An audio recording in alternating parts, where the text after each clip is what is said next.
On est à 48 heures du match PSG-Arsenal, une finale de la Ligue des Champions très attendue par les supporters bien sûr, très redoutée aussi par les autorités françaises. 22 000 policiers et gendarmes seront mobilisés, dont 8 000 ici à Paris. Ludovic Defoucauld. Fin mai 2025, le PSG vient d'étriller l'Inter Milan 5-0 et Paris chavire dans le bonheur. La nuit parisienne avait alors connu de nombreuses scènes de joie, mais aussi de violence. Les forces de l'ordre avaient procédé à près de 500 interpellations qui avaient conduit à plus de 300 gardes à vue. L'an dernier, les forces de l'ordre avaient été massivement déployées avec 5400 policiers et gendarmes mobilisés dans l'agglomération parisienne.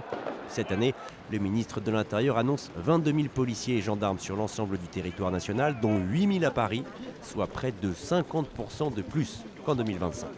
La probabilité qu'il y ait des personnes, en cas de victoire du Paris Saint-Germain, la probabilité qu'il y ait des personnes qui viennent pour faire dégénérer la fête, elle est quand même assez forte. Et moi, il est de ma responsabilité comme ministre de l'Intérieur de la prendre en compte. Le ministre dit espérer une victoire parisienne et indique que si c'était le cas, la préfecture de police travaillait avec le club à une présentation du trophée dimanche, éventuellement au Champ de Mars, devant la Tour Eiffel. Il a enfin, de nouveau, confirmé qu'il y aurait une piétonisation partielle des Champs-Élysées.